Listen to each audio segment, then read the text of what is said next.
¿Alguna duda, alguna pregunta hasta acá? Por favor, estamos viendo eh, el tema correspondiente a la clase del día de hoy, como es las ciencias penales. Ya estamos revisando las diferentes áreas que van coadyuvando en lo que es el derecho penal, ¿no? ¿Alguna duda, alguna pregunta hasta acá, por favor?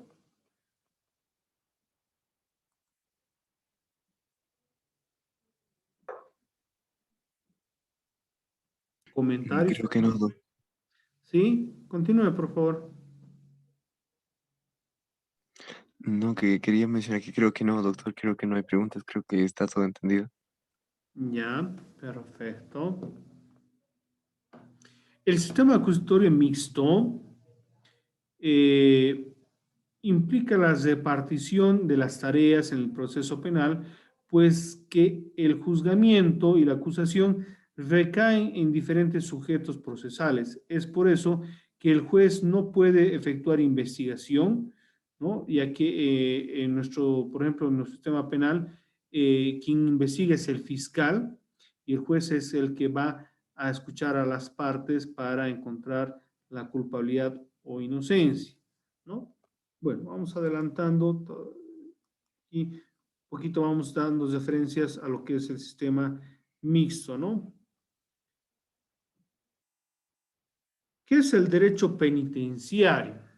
El derecho penitenciario es una parte del derecho penal ejecutivo, es la rama del derecho que se ocupa de la ejecución de las penas y medidas de seguridad privativas de libertad o de derechos, surge como disciplina jurídica recién a principios del siglo XX.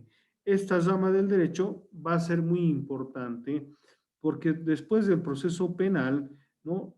Se va a encargar de hacer cumplir la pena, ¿no? Los 10, 15 años de cárcel se va a tener que ir, se va a obligar a cumplir al ya condenado a que cumpla su castigo, ¿no?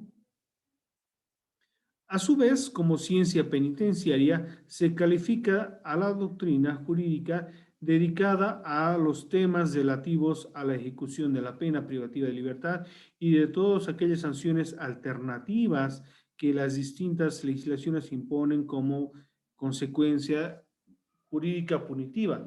No nos olvidemos, había dicho de que nuestra legislación no solo da la pena privativa de libertad, sino otras como las multas o las restricciones. En ese sentido, el derecho penitenciario va a estudiar justamente todas esas áreas de cumplimiento de esos castigos. Tras la previsión legal del marco penal abstracto y concreto de la pena y su determinación, procede concretar la forma de cumplimiento de la concreta sanción impuesta. El derecho orienta entonces a la ejecución de la sentencia. Mucho depende que el cumplimiento de la pena sea exacto o limitado, con permisos de salidas o en régimen cerrado. Bueno, en nuestra legislación normalmente los castigos son en régimen cerrado, en otras legislaciones hay libertades, pero lógicamente en la nuestra no. Si una persona está privativa tiene una pena privativa de libertad, va a estar recluido en un recinto penitenciario por el tiempo determinado por la ley. Esto implica, si son 30 años en derecho a indulto, tendrá que cumplir los 30 años. Ahora, dentro de lo que son la ejecución de penas, vamos a ir viendo, bueno, un poco para que vean la realidad, hay ciertos beneficios penitenciarios, ¿no? Lo que es el extramuro, la libertad condicional, ¿no? En las cuales las personas, los condenados, pueden beneficiarse de una salida anticipada a la libertad. ¿Ya? ¿Se comprende esto, por favor?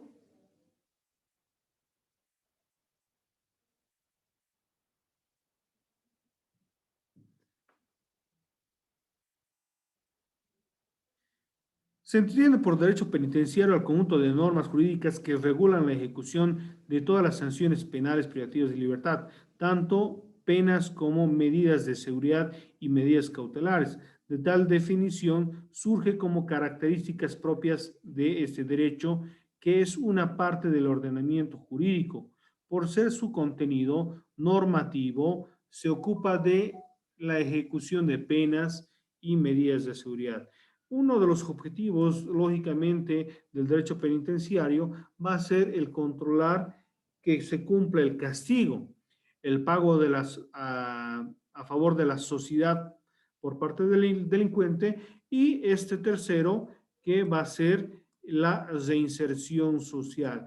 Dentro de la lógica, es importante que el ciudadano, posteriormente a cumplir su condena, sea apto para una reinserción de la sociedad. Habíamos visto en la anterior clase, también hacíamos un análisis y decíamos, ¿no?, que muchas veces los delincuentes no se rehabilitan y son muy difíciles su reinserción en la sociedad por los prejuicios de la sociedad, primero, también obviamente porque el condenado al momento de salir no se encuentra pues con el apoyo muchas veces de su familia, de su entorno, más bien son relegados y muchas veces vuelven y recaen en el delito.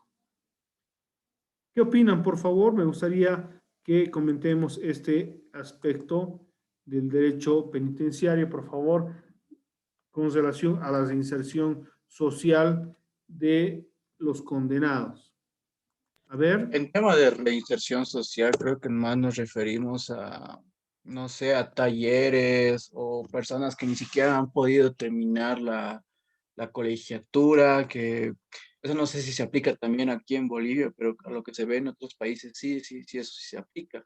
También talleres de chapería, que también con esos talleres de chapería como de mueblería, ya así, o carpintería, mejor dicho, pueden tener un ingreso económico para sus próximos años de vivienda. Ya, dentro de una lógica, en la cárcel, ¿no? No solo es simplemente cumplir la condena, ¿no? Se trata de eh, preparar al condenado para su reinserción en la sociedad. Hay talleres, ¿no?, de trabajos, se enseñan oficios, incluso uno puede salir bachiller, estudiar ramas técnicas para poder tener mayores posibilidades de una reinserción en el tema laboral, ¿no? En otros países incluso, por ejemplo, hay ciertos apoyos del Estado que incluso pueden estudiar carreras, ¿no?, técnicas hasta universitarias, pero en nuestro país no, simplemente se puede llegar hasta bachillerato o también en el caso a nivel técnico. ¿Ya? Muchos estudian metal mecánica, chapería, bueno, cerrajería, electricidad, son las que normalmente se estudian en lo que son los recintos penitenciarios, ¿no? Junto a otras actividades como la carpintería, que es obviamente es una actividad técnica. Entonces, la reinserción social es bastante importante para el derecho penal. ¿Por qué? Se ha logrado encontrar a esta persona culpable de un ilícito, se ha logrado castigarlo, pero es necesario reintegrarlo a la sociedad. ¿Ya?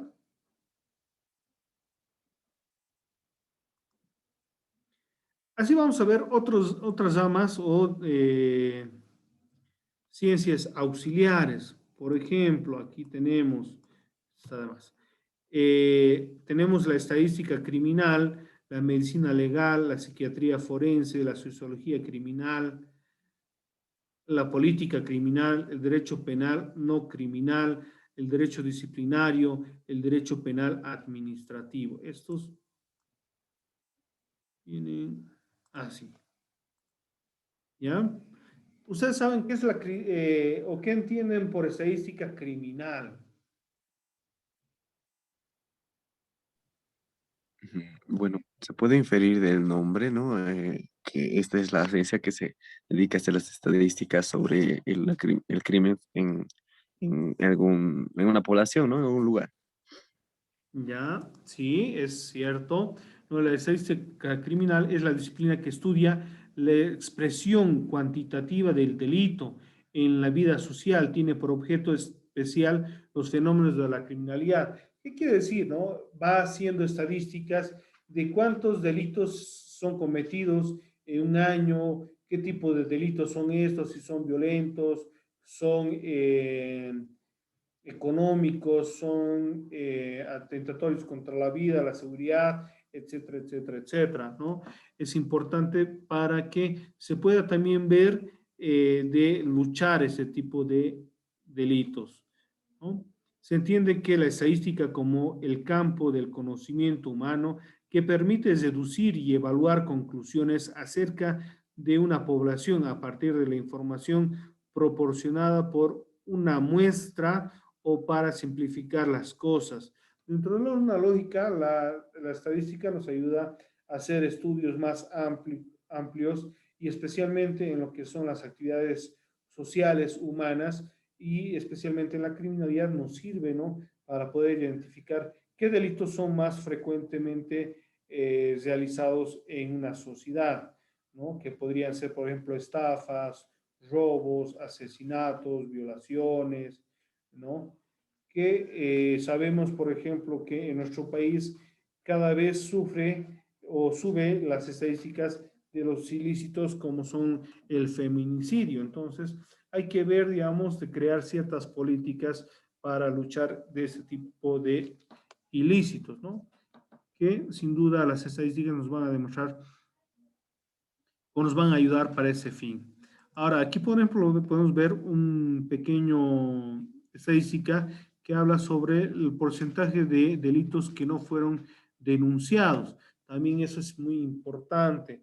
Sabemos que hay delitos que no son denunciados en nuestra sociedad, ¿no? Referidos propiamente a ciertos actos contra la honra, ¿no? Que ahí, por ejemplo, tenemos estadísticas de México, Panamá, Bolivia, Ecuador, Paraguay, Costa Rica, Colombia, Canadá, Estados Unidos, Chile, España y Uruguay. Es un poco, digamos, como muestra de que se puede sacar estadísticas de las comisiones de delitos. La medicina legal también es una rama del derecho penal que pone que pone a disposición de el derecho los conocimientos médicos que tienen por objeto auxiliar a las autoridades judiciales y resolver problemas de orden penal. ¿Ustedes se han llevado medicina legal o no todavía? Todavía, No, doctor. todavía, doctor. Ah, ya, un poquito vamos, entonces voy a explicar. La medicina legal nos ayuda pues a identificar ciertos elementos propios de una investigación. Por ejemplo, gracias a la medicina legal y un acto que se llama autopsia, se puede determinar la autopsia, que es el estudio del cuerpo para determinar las causas de la muerte, ¿no? Si ha sido utilizado un objeto cortante, un arma de fuego o ha sido envenenado. Todos esos elementos van a coadyuvar en la investigación del proceso y gracias al conocimiento médico aplicado a temas judiciales, ¿no? También llamado medicina legal, jurisprudencia médica o medicina judicial. Es la rama de la medicina que aplica todos los conocimientos médicos y biológicos necesarios para la resolución de problemas que plantea el derecho. El método forense auxilia a los jueces y tribunales de la Administración de Justicia determinando el origen de las lesiones sufridas por una herida o las causas de la muerte. Entonces, esta también es una rama auxiliar que va a ayudar al derecho penal para encontrar un culpable. ¿Alguna duda hasta aquí, por favor? Si tienen, sería importante absolver cualquier duda que tengan.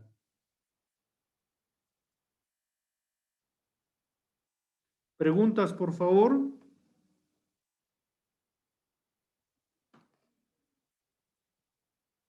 ¿Hay alguna duda, alguna pregunta, por favor?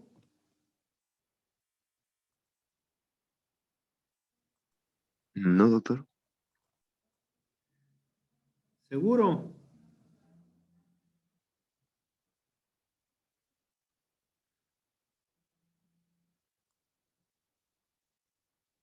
¿Nadie?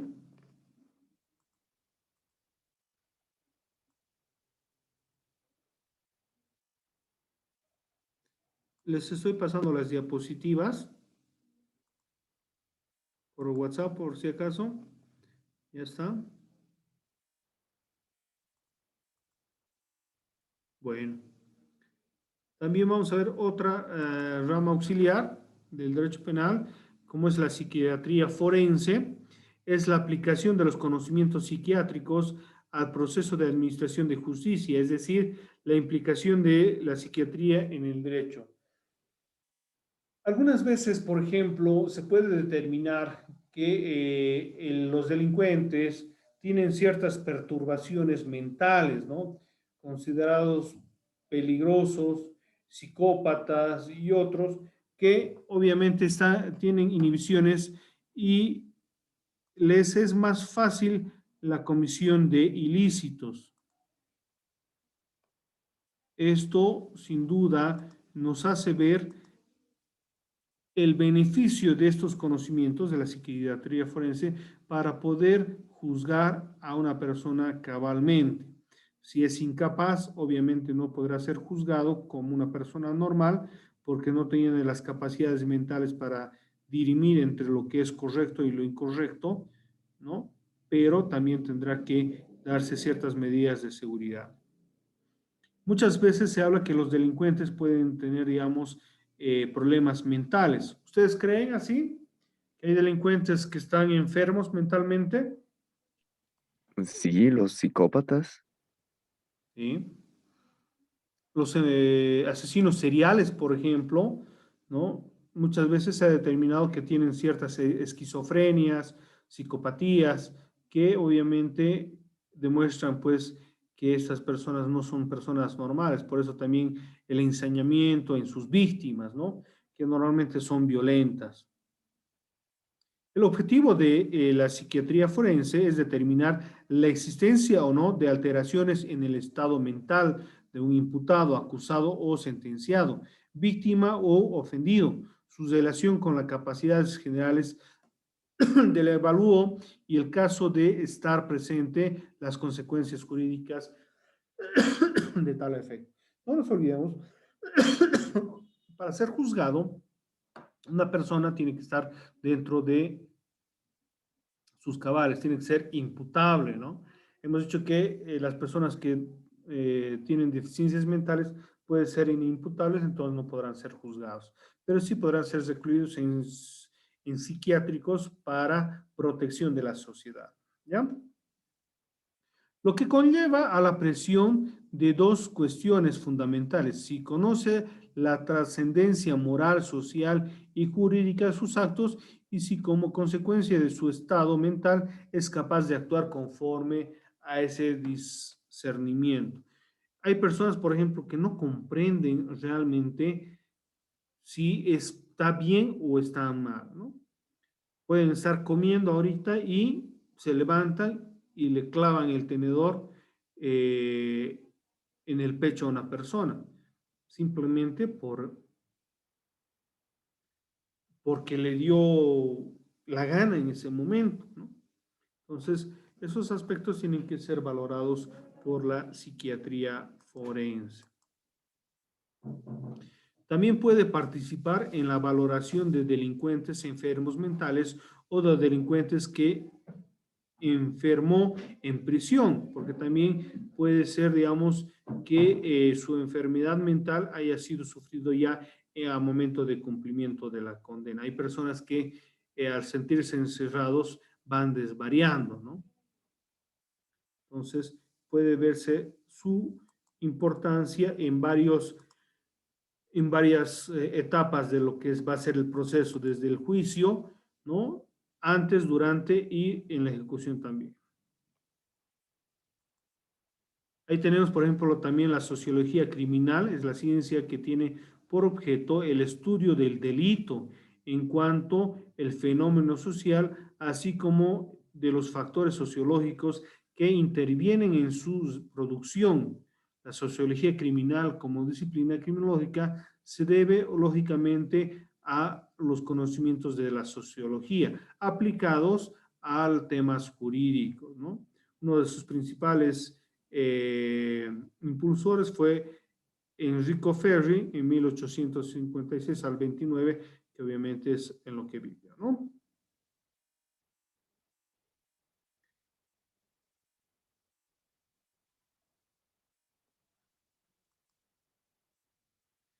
Hoy en día la sociología criminal se interesa en dos vertientes. Una, dice, es el conjunto de principios derivados del estudio estadístico de la masa de fenómenos criminales, conjugados con el psicológico de los casos concretos que permiten el estudio del delito como hecho social y en su relación con los factores criminológicos o criminógenos. Estos procedimientos del mundo circundante gravitan sobre los individuos y los estimulan a delinquir. Esto sin duda es claro de que hay que comprender la realidad social para establecer con claridad la influencia en lo que es la comisión del delito, ¿no? Y la segunda es comprender también la determinación de los recursos preventivos, políticas sociales, de los que el Estado puede valerse en la lucha contra la criminalidad. Todos estos estudios, en ciertos de sus aspectos, tienen antiguos procedentes. A ver, si nos vamos a dar cuenta, si la sociedad entraría en un caos en el cual caeríamos en anarquía, sería más factible que las personas empiecen a cometer delitos, ¿no? Asesinatos, robos, a la ausencia, por ejemplo, de alimentos, ¿no? Los saqueos y a la ausencia, por ejemplo, de una autoridad represora, es decir, que la policía no existiría o no estuviera, digamos, el trabajo, la gente por ahí tal vez estaría inducida a cometer otros tipos de delitos.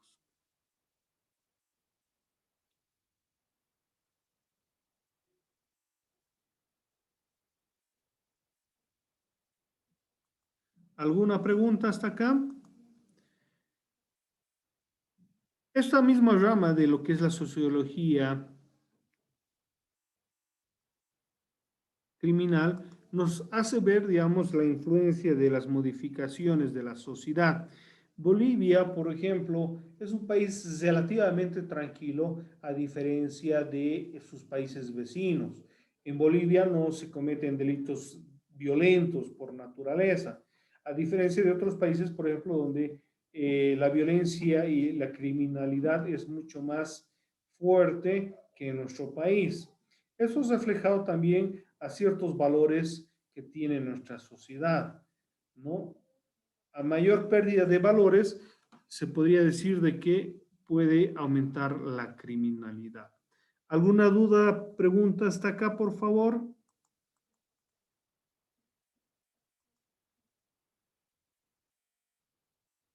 ¿Preguntas? Ninguna.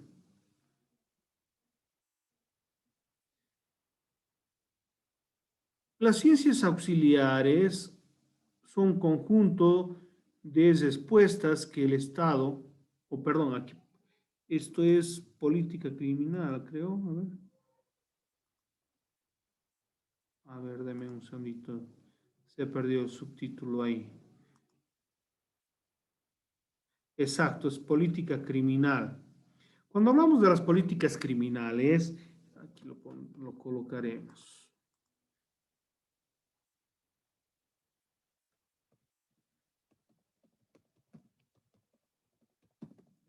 Cuando hablamos de políticas criminales, son ciertos elementos, ciertos pasos o actitudes que van a tomar el Estado para reprimir la comisión de ciertos ilícitos. Una política criminal, por ejemplo, instaurada en Bolivia, ha sido la implementación de la ley contra el feminicidio, ¿no?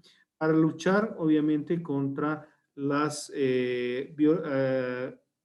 agresiones violentas cometidas contra las mujeres, ¿no? También la ley 1008 en su momento fue una política criminal instaurada en una ley para la lucha contra el narcotráfico. Entonces vamos a decir que la política criminal es el conjunto de respuestas que el Estado estima necesarias adoptar para hacerse frente a conductas consideradas reprochables o causantes de perjuicio social con el fin de garantizar la protección de los intereses especiales del Estado y de los derechos de los residentes en el territorio bajo su jurisdicción. Si hoy día veíamos una problemática grande en la comisión de delitos, el Estado debería implementar ciertas reglas, ciertos procedimientos para su restricción. Por ejemplo, a nivel del comercio, ha habido pues una creciente ola de contrabando, ¿no? En Bolivia, entonces se han creado ciertas políticas de prevención y control de las fronteras para evitar de que se introduzcan mercancías no legales dentro del territorio nacional. Dicho conjunto de respuestas pueden ser de la más variada índole. Pueden ser social, como cuando se promueve que los vecinos de un mismo barrio sean responsables de las alertas de las autoridades acerca de la presencia de sucesos extraños que puedan ser asociados a la comisión de delitos. También puede ser jurídicas, como la implementación de leyes, reglamentos, etcétera, ¿no? Hace un par de años se trató de cambiar el sistema penal boliviano, ¿no? Y se pensaba introducir una nueva normativa que iba a ser el Código Contravencional, que iba a dar sanciones a aquellas personas que cometan infracciones, pero que no constituyen delitos, ¿no? Se pensaba implementar, por ejemplo, el trabajo social, el trabajo retribuible a la sociedad por aquellos daños causados, ¿no? Aquellas personas que pintan las paredes, por ejemplo, iban a trabajar para la limpieza de la ciudad, etcétera, etcétera. Pero obviamente, estas políticas son de variadas y diferentes según lo que se vaya necesitando por la sociedad. Pueden ser económicas, como cuando se crean incentivos para estimular un determinado comportamiento o desincentivo para que no se realice, ¿no? Por ejemplo, imagínense, hay mucha gente que bota basura en las calles, ¿no? Pese de que se pone que está prohibido botar basura en las calles, hay multa de 1.000 bolivianos, 5.000 bolivianos, pero aún así, ¿no? A momento que son estas personas identificadas y castigadas con ese pago, debería ser suficiente para que no lo vuelvan a hacer. Pero sabemos que estamos acostumbrados en algunos casos en incumplir las leyes. ¿Alguna pregunta, por favor, hasta aquí? Nada, ya estamos a poco de concluir con la clase del día de hoy. Por favor, dudas, preguntas respecto a lo que estamos viendo.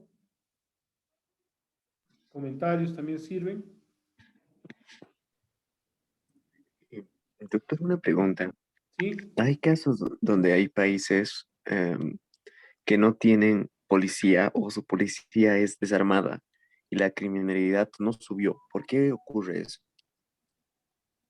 Bueno, puede ser varios aspectos, ¿no? Que se han implementado políticas, educación, concientización de las personas. Por ejemplo, en Suecia, en Suiza, las cárceles están completamente vacías, ¿no? Porque los criminales obviamente ya son inexistentes o se han ido implementando otras medidas de castigos, no la reclusión. Y se está pensando incluso ya estar en desuso esas cárceles. Pero obviamente son ciertos elementos, ciertas políticas criminales que los estados pueden implementar para mejorar la situación, ¿no? La educación, por ejemplo, es un aspecto muy importante para evitar la comisión de delitos. El, el, la, creación de fuentes de trabajo, el poder garantizar la alimentación, etcétera, etcétera, son ciertos elementos que pueden coadyuvar a reducir ciertos tipos de delitos, ¿no?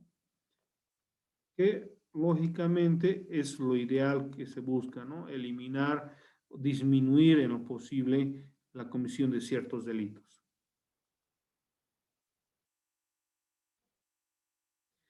También hay un derecho penal no criminal, como es el conjunto de normas que reprimen las conductas de los funcionarios considerados como ilícitas, aunque existen autores que niegan a este hecho su carácter penal. Es el fondo de naturaleza penal, pues combina con males las conductas ilícitas.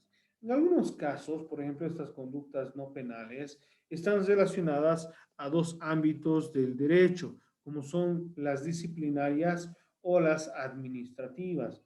En algunas empresas, especialmente en el sector público, hay ciertos actos de funcionarios públicos que pueden ser considerados dañinos, ¿no? Que van a ser castigados meramente administrativos con llamadas de extensión, descuentos, hasta obviamente la destitución de sus cargos. Eso, lógicamente, en hechos dañinos que no constituyan delitos, ¿no? Cuando hablamos, por ejemplo, de daño patrimonial al Estado, sabemos que es un delito y este va a ser perseguido sin ninguna restricción, ¿no? Para encontrar las personas culpables del mismo. El derecho disciplinario, por ello, tiene como finalidad de la ley disciplinaria es la prevención y la buena marcha de la gestión pública, al igual que la garantía del cumplimiento de los fines y funciones del Estado en relación con la conducta de los servidores que se afecten y pongan en peligro. El derecho penal administrativo es el constituido por un grupo de disposiciones emanadas del poder público que son parte del ordenamiento jurídico y que asocian a una pena grupos de hechos consistentes en el incumplimiento de deberes con la administración. Por ejemplo, el no pago de impuestos, ¿no? Puede tener una sanción administrativa, ¿no? Multas, sanciones que van a ir siendo acumulables en contra de las personas que no paguen los impuestos. Bueno, este es el tema que teníamos que ir desarrollando el día de hoy. Por favor, me gustaría escuchar algunos comentarios, algunas dudas que tengan referente al contenido desarrollado el día de hoy. Los escucho, por favor. Tenemos 5 minutitos simplemente para ir absolviendo cualquier duda que tenga. Los escucho, por favor.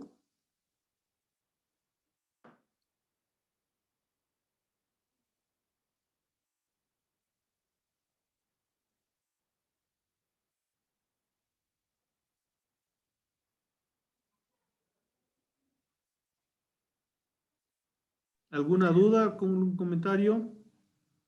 Doctor, como comentario podríamos decir que en sí para que la criminalidad reduzca, son varios factores los que tenemos que tocar, ¿no? En plan, tendríamos que ir primero por educación, por sistemas de seguro social o va por ahí, en plan de que son varios puntos en los cuales tendríamos que dedicar más tiempo y esfuerzo para que la criminalidad en Bolivia reduzca. Y según yo, una de las más importantes es el estudio, ¿no? Educación. Sí.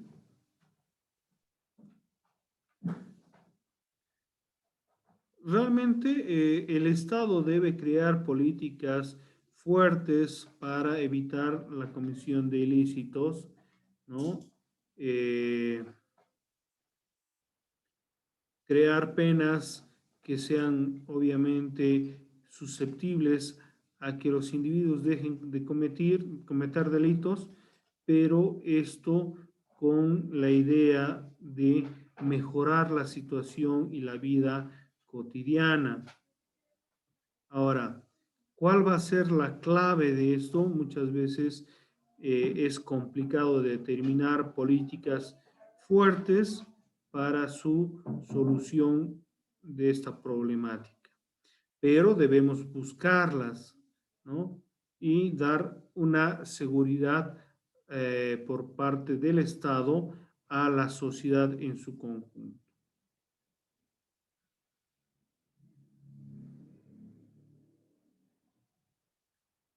¿Algún otro comentario, por favor?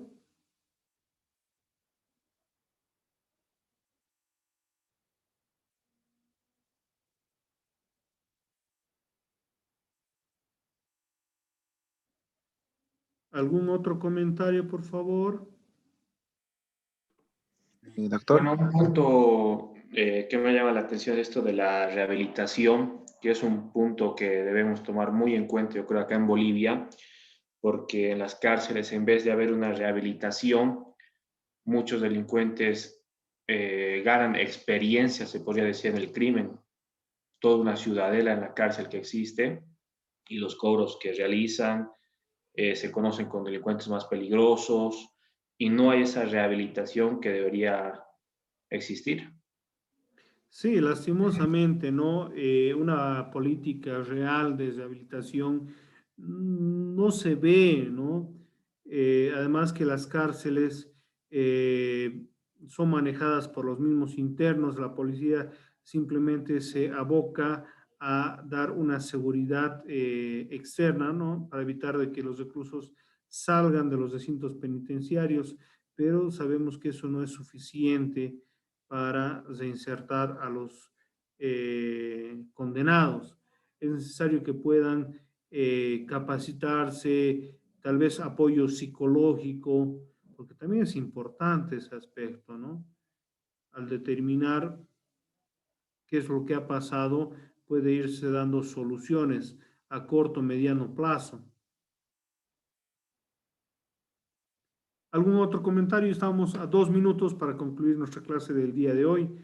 Es importante siempre, les recalco, de que deben ustedes participar, preguntar en estas clases para que sea obviamente, primero, dinámico y segundo, que sea más llevadero, porque son 3 periodos, es bastante pesado, si vale el término, también pasar simplemente hablando, ¿no? Por parte mía, que ustedes también al participar pueden hacer más llevadera la clase para ustedes como para mi persona. Si no hay ninguna pregunta, bueno, estaríamos concluyendo con esto, ¿no? Por favor, siempre revisen las diapositivas, el material que se les facilita para ir estudiando. Se les recomienda, por favor, el texto base de la materia, está en la fotocopiadora de la universidad, deben conseguirlo para hacer más didáctico la base, ¿no? Si no hay nada más, por favor, estaríamos viéndonos la siguiente clase, ¿ya? Doctor, tengo una Sí, consulta sí, respecto sí. al texto base. Sí, dentro de la fotocopiadora de la universidad, ¿con qué título lo buscamos para la materia? Eso es temas de derecho penal. Ok, ok. Temas de derecho penal. Listo, gracias, doctor. Listo. Muy buenas noches, que descansen.